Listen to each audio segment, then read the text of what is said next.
Why are we in Syria? We're keeping the oil. We have the oil. The oil is secure. We left troops behind only for the oil. And so this is from March 24th of this year. Several more attacks against U.S. bases in Syria after alleged Iranian drone kills American contractor drawing airstrikes. So we are retaliating when someone attacks our soldiers who are illegally occupying Syria.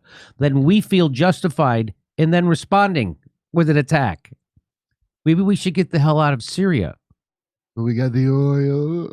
This guy says, watch this. This is UN spokesman Farhan Haq. Watch, he's asked, do you think the U.S. military presence in Syria is illegal or not? Watch this answer. You're not going to believe this. Watch this.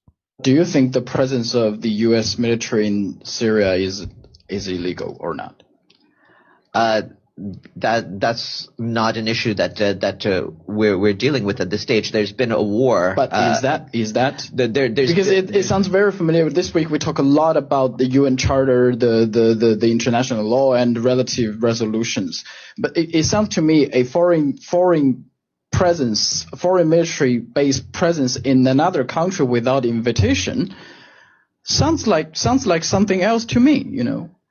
I'll leave your analysis to you. There's at this stage. What's the difference between Syria, the situation in Syria and the situation in Ukraine? There's no U.S. armed forces inside of Syria. What? He said, what's the difference between U.S. occupying Syria and what Russia's doing in Ukraine? The answer is there is no difference. We're not. In fact, the only difference is you could justify. You could say Putin was provoked, because he was provoked, and we wanted Putin to do it, which is different. Syria did not provoke us into coming into Syria, and they didn't want us to come in. Okay.